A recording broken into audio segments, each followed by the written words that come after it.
मौजूदा वक्त में पाकिस्तान क्रिकेट में अफरा तफरी फैली हुई है।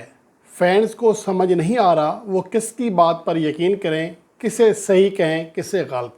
यहाँ पर हर कोई अपनी मर्ज़ी के मुताबिक तजिए कर रहा है, लेकिन यहाँ बदकिस्मती ये है कि हक़ायक़ जानने के बजाय हर कोई सपोर्ट कर रहा है अपने फेवरेट प्लेयर को। यहाँ पर मेरे बारे में अक्सर जो फैंस हैं या जो हमारे सुनने वाले हैं वो यही समझते हैं कि मैं बाबर आज़म की सपोर्ट कर रहा हूँ। मैं इसका हल्फन कहता हूँ कि अगर ये कारकर्दगी कोई और खिलाड़ी क्यों ना देता, बेशक मेरा उससे ज़ाती मसला क्यों ना होता, अगर इस तरह के स्टेट्स, इस तरह की परफॉर्मेंस किसी भी खिलाड़ी की होती, मैं बग़ैर नाम के उसे सपोर्ट करता। अगर हम यहाँ शाहीन अफरीदी की बात कर रहे हैं तो उसकी परफॉर्मेंस की बात नहीं कर रहे, उसके एटीट्यूड की, उसकी ग्रुपिंग की बात कर रहे हैं, जिसमें ये सब लोग पहचान भी रहे हैं, तस्लीम भी कर रहे हैं। अब एक साहब हैं फुरकान भट्टी, फेसबुक पर बड़े एक्टिव हैं और अच्छी खासी व्यूवरशिप है, तो वो एक बयानिया बनाते हैं।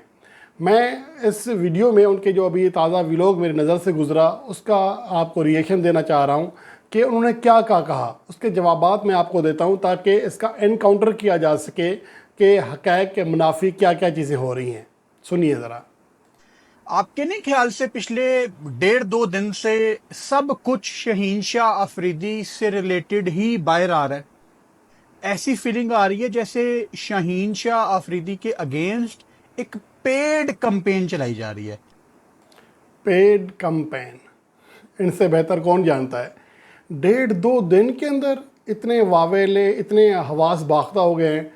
जिस प्लेयर के ख़िलाफ़ आप 1.5-2 साल से कैंपेन कर रहे हैं, उसने तो कभी कुछ नहीं कहा, उससे तो कभी गुस्सा नहीं आया, उसने तो कभी ट्वीट नहीं की है, उसने तो कभी मीडिया पर आकर कुछ नहीं कहा, उसने तो कभी ग्रुपिंग नहीं की है। तो ये बात समझ नहीं आती है कि इनको 1 से 2 दिन के अंदर इतने मसले अभी से क्यों होना शुरू हो गए हैं। खैर, ये एक सिनेरियो तो आगे बात करते हैं कि आगे उन्होंने क्या कहा है। सारा मलबा शाहीन पे डाला जा रहा है कि इसके एटीट्यूड का मसला। यार, जहां तक मुझे याद पड़ता है कोई 3-4 मैन ऑफ द मैच है उसके पीछे।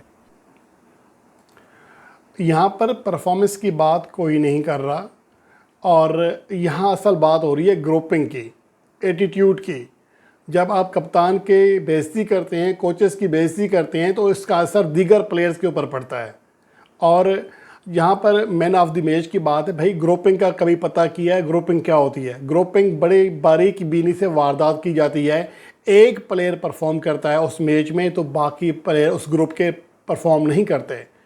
अगर एक प्लेयर उस मैच में परफॉर्म करेगा और सारे नाकाम होंगे तो सूरत हाल वाज़ेह हो जाएगी। इसलिए जो मेन मोहरा होता है उसे कुछ ना कुछ करके दिखाना होता है, दिखावे के लिए। उसके जो बैक एंड पे उसके जो ग्रुप के लोग होते हैं वो असल काम कर रहे होते हैं, और ग्रुपिंग इसी को कहते हैं। एक खिलाड़ी अगर अपनी ज़ाती परफॉर्मेंस से किसी टीम को हराना चाहे तो वो बहुत जल्दी, चले 1 से 2 मैच हरा तो सकता है, लेकिन जल्द ही वो बेनकाब भी हो जाता है, तो उसे फिर साइड लाइन कर दिया जाता है। इसलिए ग्रुपिंग की जाती है ताकि जो असल ग्रुपिंग का सरबराह है वो अपनी परफॉर्मेंस से सबको मुतवज्जह करे और टीम के रिजल्ट्स भी अच्छे ना आएँ। इसकी बड़ी मिसाल आगे मैं चल के दूंगा, क्योंकि अभी और भी ऐसी कुछ बातें हैं जो कि इस व्लॉग में साहब ने की हैं, उनका जवाब देना मैं ज़रूरी समझता हूँ। ज़रा वो सुनिए। पाकिस्तान टीम में ग्रुपिंग तो है, वो बाबर आजम हो, रिजवान हो, एक्टर साहब, और यहाँ आपके शहीन शाह अफरीदी हो, फड्डे तो इनके आपस में हैं। शाहीन पे ये एलिगेशन लगाना ये इतना इंपॉर्टेंट नहीं है। इंपॉर्टेंट ये है कि आप मसले की जड़ तक जाएं कि मसला है कहां पे। मैं आपको जब से वर्ल्ड कप आपका शुरू होने वाला था उससे पहले आपको बता रहा हूं कि शाहीन शाह अफरीदी गुस्सा करके बैठे हुए हैं कि मुझे ज्यादती करके कैप्टेंसी से उतारा है, जो कि उनके साथ ज्यादती थी। At the first place Shaheen को कप्तान होना ही नहीं चाहिए था। वो ऑनेस्टली बताऊं तो उनकी परफॉर्मेंस ऐसी नहीं थी, और फास्ट बॉलर को जो इतनी ज्यादा इंजरी कैरी करता है उसको कप्तान बना देना पाकिस्तान का डजंट मेक एनी सेंस। अगर उनको बना दिया था तो फिर T20 वर्ल्ड कप देना चाहिए था। गलती अगेन कि बाबर आजम ने जो कैप्टेंसी एक्सेप्ट कर ली, बाबर को वहां पे स्टैंड लेना चाहिए था कि जी आप शाहीन को ही कप्तानी कंटिन्यू कराएं, मैं इसको बैक करूंगा, ये कप्तान हो या मैं कप्तान हूं एक ही बात है। फिर ऑब्वियसली जब शाहीन ने ये देखा कि यार बाबर ने कप्तानी ले ली है, एक्सेप्ट कर ली है, ये भी तो कह सकता था कि आप शाहीन को कंटिन्यू करें। तो शाहीन भी तो इंसान है, उसके दिल में फिर बोगस पैदा हुआ होगा। शाहीन भी इंसान है, उसके दिल में बोक्स भी पैदा हुआ होगा, ये खुद साहब मान रहे हैं। अब यहाँ पर कुछ चीज़ें होती हैं कि अगर आप बंदर के हाथ में माचिस दोगे तो जंगल को आग तो लगाएगा, और जब आप देखोगे कि जंगल को आग लग रही है, आप उससे माचिस छीनने की कोशिश करोगे तो वो उछल कूद कर शोर मचाएगा, आसमान सर पर उठा लेगा। ये मैं बंदर की मिसाल दे रहा हूँ, आप जहाँ लागू करना चाहें कर सकते हैं। मसला ये है कि यहाँ पर सिर्फ शाहीन अफरीदी या बाबर आजम की ज़ात का मसला नहीं है, यहाँ पाकिस्तान टीम का, एक कौम का, एक मुल्क का मसला था। अब यहाँ इस दानश्वर, जो सस्ते दानश्वर हैं, जल्दी बिक जाते हैं, इन लोगों ने पाकिस्तान से ऊपर शाहीन अफरीदी को रख लिया है। ये उसको बुग़्ज़ हो गया था, उसको गुस्सा आ गया था, तो मुल्क की ऐसी तैसी कर दे, टीम की ऐसी तैसी कर दे, कोई बात नहीं, क्योंकि वो साहब गुस्से में थे। यार जब बाबर आजम को हटाया गया था कैप्टनसी से, ये तब की बात है जब Shahid Afridi as a chief selector लाए गए थे। T20 world cup 2022 Pakistan final match खेल कर आया था, फाइनल में पाकिस्तान को शिकस्त हुई थी। तो उसके बाद शाहीन अफरीदी को एज ए कैप्टन शारजा में अफ़गानिस्तान के ख़िलाफ़ लाने का प्लान बन चुका था, लेकिन नजम सेठी ने शादाब खान को बुलाया, कुछ बैक एंड पर ऐसी चीज़ें हो गई थी, वरना ये मसला T20 वर्ल्ड कप 2022 तक नहीं था।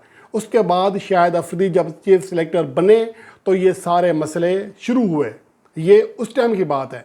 अगर आप बात करें कि यहाँ पर जो, अच्छा वो एक मैं बात भूल जाऊँगा, इसने ये भी कहा था कि ये पेड कैंपेन हो रही है। बड़ी बात है कि गैरी क्रिस्टन, उसकी रिपोर्ट है ये, गैरी क्रिस्टन अब पेड कैंपेन कर रहा है किसके ख़िलाफ़?